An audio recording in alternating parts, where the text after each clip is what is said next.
만복의 근원 하나님, 온 백성 찬송 드리고 저 천사여 찬송하세. 찬송 성부 성자 성령 아멘.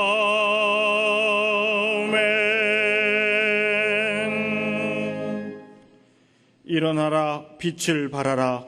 이는 내 빛이 이르렀고 여호와의 영광이 내 위에 임하였음이니라. 보라, 어두움이 땅을 덮을 것이며 캄캄함이 만민을 가리우려니와 오직 여호와께서 내 위에 임하실 것이며 그 영광이 내 위에 나타나리니.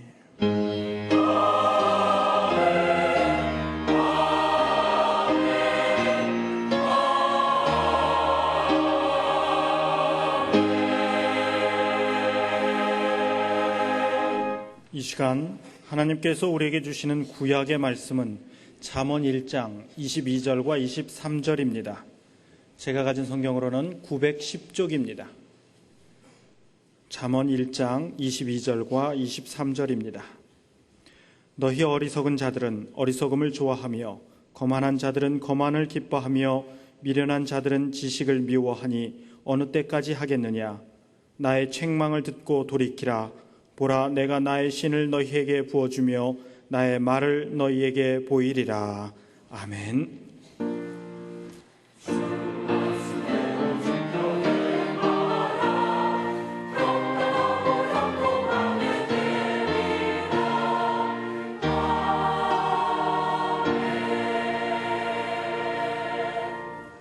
하나님께서 우리에게 주시는 신약의 말씀은 사도행전 2장 37절에서부터 42절까지입니다.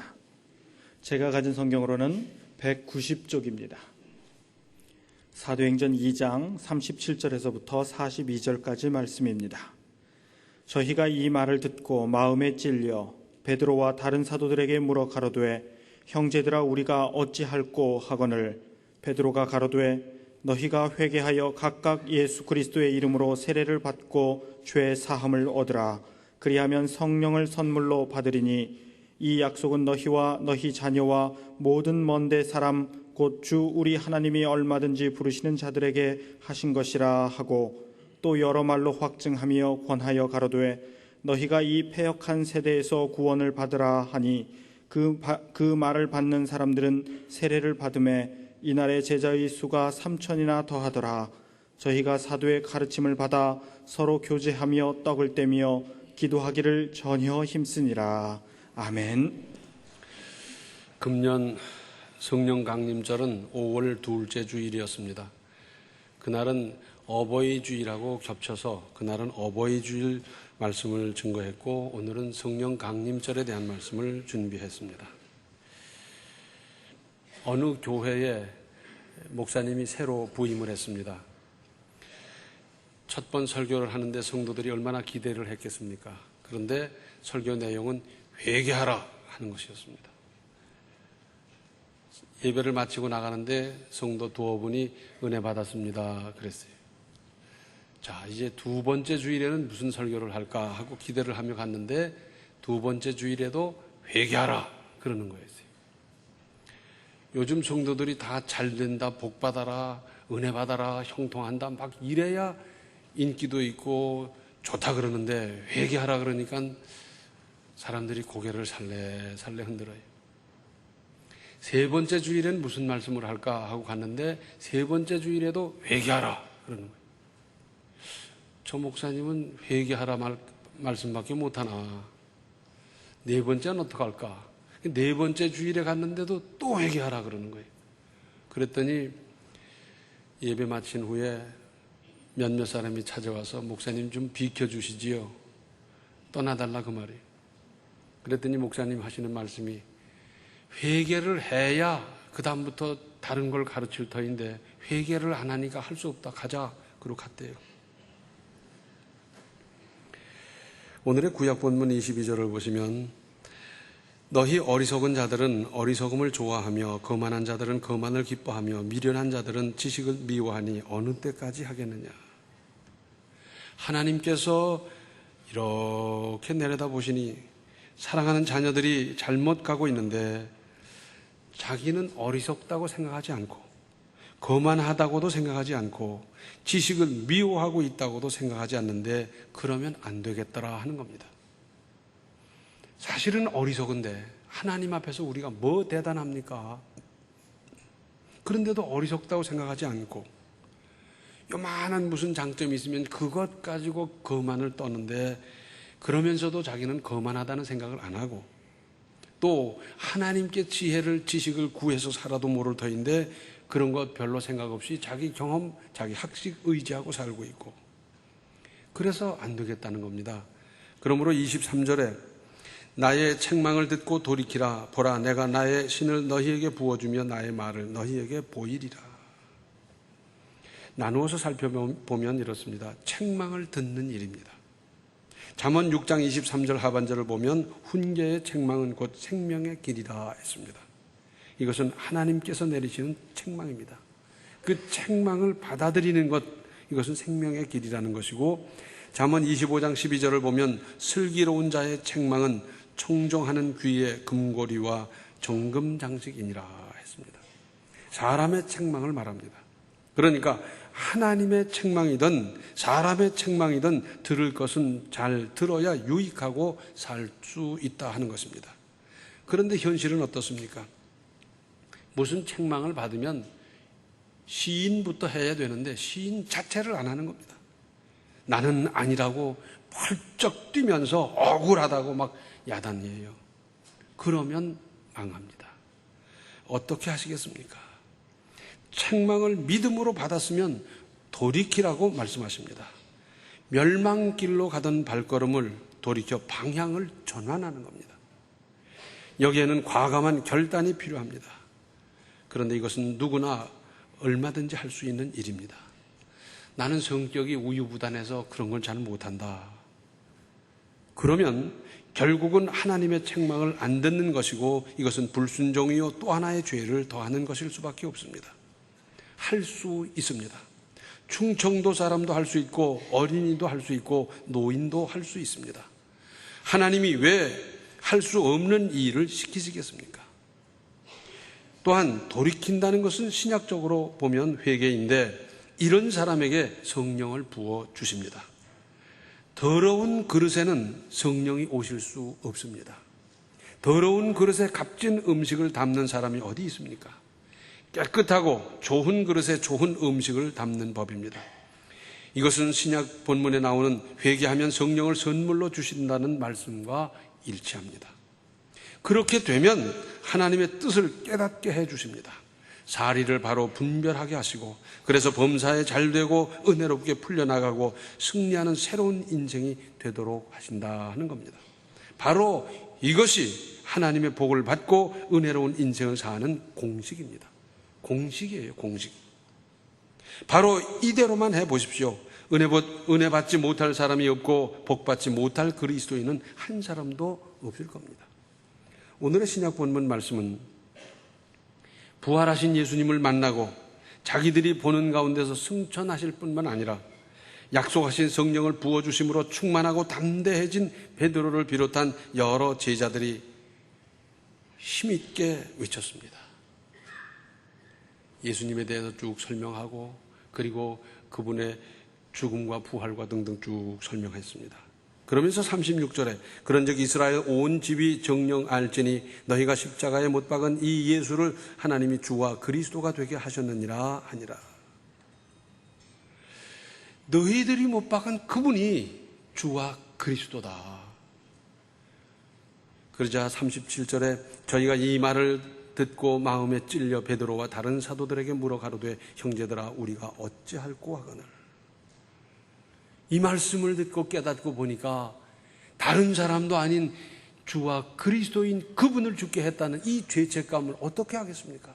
주체를 할 수 없고요. 마음에 찔렸다 그랬는데 이건 찔린 정도가 아니라 뭐 어떻게 할 줄을 모르는 겁니다. 예수님을 십자가에 못 박도록 한 유대인들이었지만 신앙 양심, 신앙 감각이 그래도 조금은 살아있었던 것 같습니다.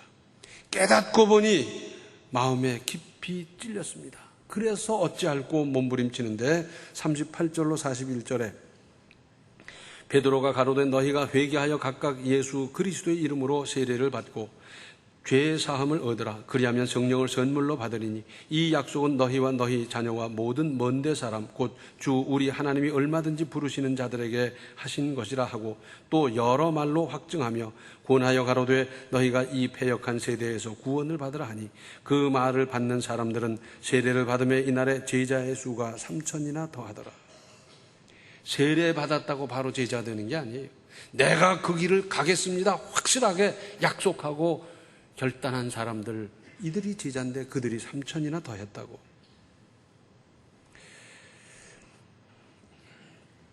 이것은 부흥입니다. 부흥의 불길이 일어났습니다.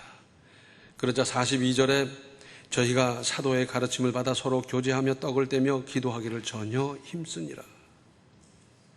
서로 믿는 사람끼리 교제하고 떡을 떼고 기도하는데 저희 마음대로 하는 것이 아니라 사도의 가르침을 받아서 질서 있게 했더라. 그런 말씀 아니겠어요? 여기에서도 회개함으로 성령을 선물로 받아 세례를 받고 개인적으로는 일생일대의 반전과 교회 부흥이 시작되었던 것입니다. 그렇습니다. 성령을 받는 방법은 회개하는 데 있고 회개가 살 길입니다. 지금 나에게 묶인 문제가 있습니까? 회개하십시오. 나에게 길이 막혀 있습니까? 회개하십시오. 나에게 어려운 문제로 말미암아 지금 정신이 없습니까? 회개부터 하십시오. 그것이 살 길입니다. 구약 선지서가 있습니다. 대선지서 그러면 이사야, 예레미야, 다니엘, 에스겔 뭐 이렇게 하고 소저 선지서 그러면 여러 짧은 선지서들이 있는데 그 많은 선지서들의 내용을 요약하면 이렇습니다. 너희들이 잘못 가고 있다. 돌이켜라. 죄를 짓고 있다. 회개하고 하나님께로 나오라 하는 겁니다. 왜 그렇게 강조하면서 반복을 하고 있겠습니까? 안 하니까. 그렇게 일깨워줘도 여전히 곁길로만 가니까 그렇게 강조하고 반복하고 그러는 겁니다. 우리는 그러지 맙시다. 이스라엘 백성들의 잘못된 전철을 밟지 말고 책망을 잘 받아 돌이키며 성령 받아 세상을 밝히 분별하며 살아가십시다. 진정한 신앙생활은 회개로부터 시작하는 겁니다. 아직 뼈아프게 회개해본 경험이 없으면 다시 시작하는 마음으로 회개의 영을 구하십시오. 이 일부터 시작하십시오. 자기는 마치 회개 안 해도 될 사람인 것처럼 점잔 빼지 마시고 그런 사람일수록 더 많이 더 깊이 회개해야 할 수도 있습니다. 창호지를 바른 창문으로 햇빛이 비칩니다. 그런데 햇빛으로 말미암아 방이 환히 밝아요. 그런데 거기에 바늘구멍만한 구멍이 뚫려 있으면 어떻습니까? 그리로 더 밝은 빛이 쭉 들어오는데 거기 자세히 보면 먼지가 막 움직이고 있어요. 밝아서 뭐 더러운 것 안 보였는데 그 햇빛에 보니까 먼지가 그렇게 많아요. 성경에 비추어 보면, 성령에 비추어 보면 그 작은 잘못, 허다한 잘못들이 다 드러나게 돼 있어요. 지극히 작은 죄도 회개하고 해결하십시오. 뭐 이런 것쯤이야 세상이 다 그러고 뭐 그러는데 아닙니다. 꺼진 불도 다시 보자 그러지 않습니까?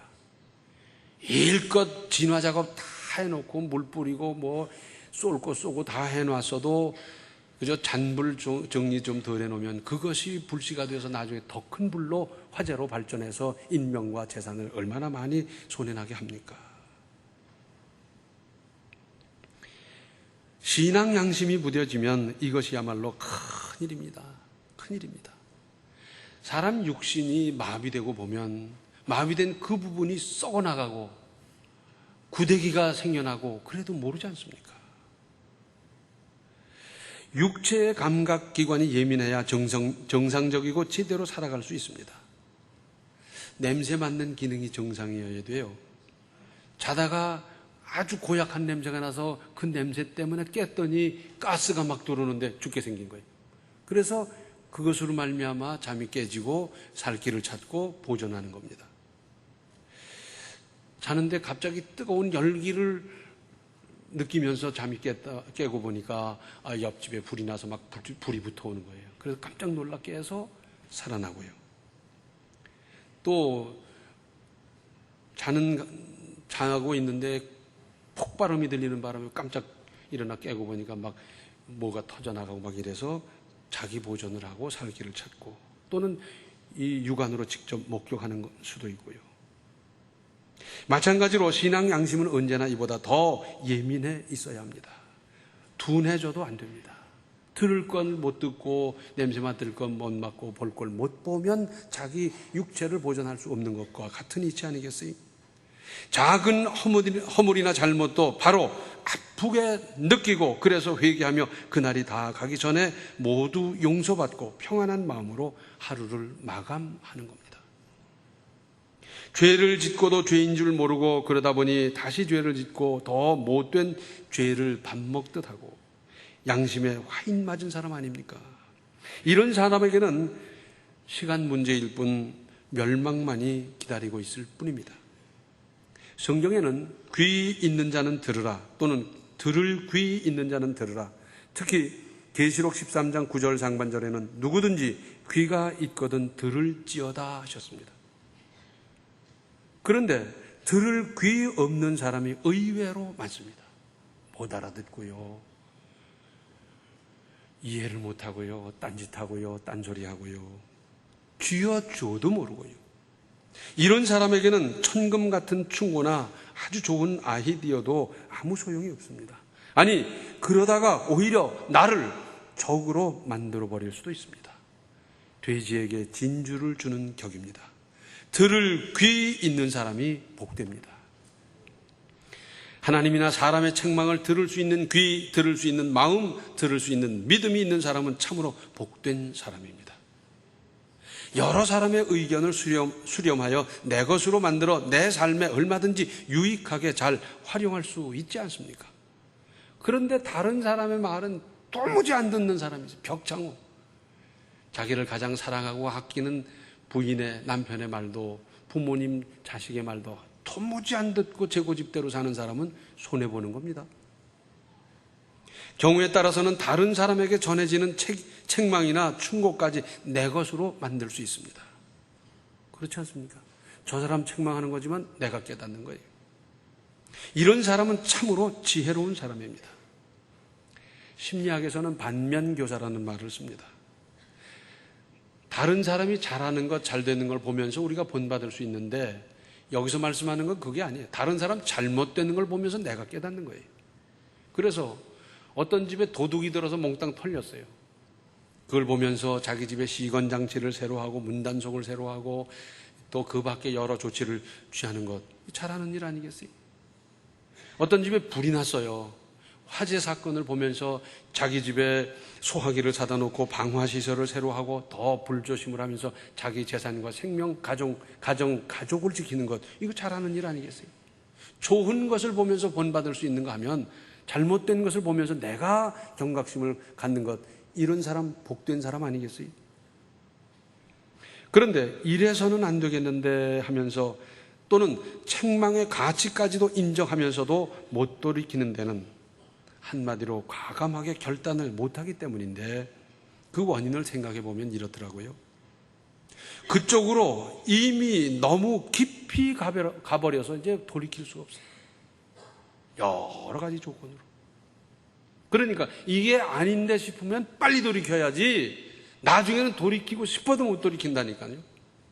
아니다, 거기에 투자한 것이 있고 거기 들어간 비용이 있고 시간이 있고 노력이 있고 뭐가 있다 하더라도 이게 아닌데 싶으면 빨리 돌이켜야지요. 또 오랜 타성에 젖어서 그냥 거기가 익숙하고 편한 것 같으니까, 도둑놈들과 함께 살면서 그게 편하고 사기꾼들과 함께 살면서 그게 편한 것 같고, 그러면서 거기 푹 빠져 있는 경우도 실제로 있지 않습니까? 그런가 하면 행여 돌이키다가 손해보거나 위험할 수 있어서 못 돌이키는 수가 있어요. 이단에 빠졌다 나오려고 그랬더니 여러 가지 위협이 따르고, 그런 일 우리 많이 보고 듣고 있지 않습니까? 과감하게 결단할 걸 결단하십시오. 담배 끊어버리고 술 끊으세요. 도박도 멀리하고 마약도 끊으십시오. 잘못된 습관이나 모난 성품은 빨리 고치십시오. 회개하는데 인색하면 안 됩니다. 우리가 인생을 살아가면서 대부분의 경우는 지나치면 문제가 돼요. 그래서 과식을 해도 문제고, 잠을 너무 많이 자도 문제고, 너무 좋아해도 문제고, 그렇지 않습니까? 그런데 회개를 지나치게 해서 큰일 났다 하는 사람 보셨어요? 회개하는 데는 인색하지 마시고 회개 열심히 하십시오. 회개에 합당한 열매가 뭡니까? 돌이킨 실적을, 회개한 실적을 보여주며 달라진 내 모습으로 입증하는 믿음이 되십시오. 그래서 성령 받아 능력 있게 살아가는 겁니다. 이런 결단, 이런 신앙생활, 이런 건 어려운 걸로 생각해요. 그거 어렵지. 신앙생활, 새벽 기도 그걸 어떻게 해? 그러면서 어렵게 생각하는데 어렵지 않습니다. 자, 잘 들으세요. 사람은요, 세상 없는 사람도 변덕이 있어요. 부모님도 변덕이 있어요. 어떨 땐 좋아했다, 어떨 땐 싫어하고요. 아침에 이랬다, 저녁에 저런 때도 있고요. 그거 있잖아요, 조금씩은. 직장 상사 변덕이 있어요. 내가 좋아하고 따르는 사람 변덕이 있어요. 그런 사람 섬기기가 얼마나 힘듭니까? 기분 맞추기도 힘들고 그 마음을 읽어서 한다는 게 얼마나 힘듭니까? 그러나 우리가 믿는 하나님은 변혁지 아니하시는 한결같은 분이기 때문에 우리가 믿기가 쉽습니다. 그래 안 그래요? 변덕 부리는 사람 어떻게 믿고 따르고 그럽니까? 그러나 우리 하나님은 언제나 한결같고 사랑이시고 절대자이시고 전능자이시고 그분을 믿는 거 쉽잖아요. 그리고 신앙생활 하자고 전도하면 그럽니다. 이렇게 두꺼운 걸 어떻게 믿으면서 다 따라하고 실천하나 그러면서 겁부터 집어먹는데 겁낼 게 없어요. 왜? 성령께서 도와주시지 않습니까? 내가 생각해도 나는 도저히 그 일을 못할 사람인데 하고 보니까 기도하니까 하나님께서 은혜 주시니까 얼마든지 큰 일을 할 수 있지 않습니까? 사도 바울이 전도 여행을 처음 떠났을 때는 그로 말미암아 세계가 그렇게 복음화가 되고 2000년 후에는 세계가 이만큼 되고 저 지구 끝에 있는 한국 땅에까지 복음이 이렇게 퍼지리라 생각이나 했겠습니까? 나는 할 수 없었는데 믿음으로 시작을 하고 기도했더니 하나님께서 그 후로 이 힘 주시고 능력 주시고 은혜 주시고 되게 하시고 그래가지고 나중에는 내가 생각도 못했던 엄청난 일을 할 수 있지 않습니까? 성령의 도우심을 따라 하는 일이기 때문에 기쁘고 즐겁고 감사하고 은혜가 되고 얼마나 충만합니까? 억지로 하는 게 아니에요. 어떤 종교에서는 자기가 평생을 두고 도를 닦아서 자기가 신이 되려고 하는데 될 일이 아니에요. 실제로 그렇게 했던 사람이 평생을 도를 닦다가 마지막 결론을 얻었어요. 사람으로서는 구원을 얻을 수가 없다 하는 거예요. 우리는 처음부터 안 되는 거예요. 나는 구원받을 수 없고 구원받을 자격도 없고 하나님이 세상을 이처럼 사랑하사 독생자를 주셔서 그로 말미암아 구원받는 거지 나로서는 구원받을 수 없는 거예요. 거기서부터 우리는 출발하는데 평생을 두고 연구해가지고 아니라는 결론을 얻은 그 일에 평생을 거는 사람들이 얼마나 많은지 참 기가 막힌 일이에요. 우리는 성령이 도와주십니다. 성령께서 함께 하시고 은혜 주시고 되게 해 주셔서 결단도 할 수 있고 결심도 할 수 있고 나아갈 수도 있고 큰일도 할 수 있고 얼마든지 할 수 있습니다. 이 성령의 도우심을 따라 아름답고 건설적인 인생을 만들어 가시기를 바랍니다. 기도하시겠습니다.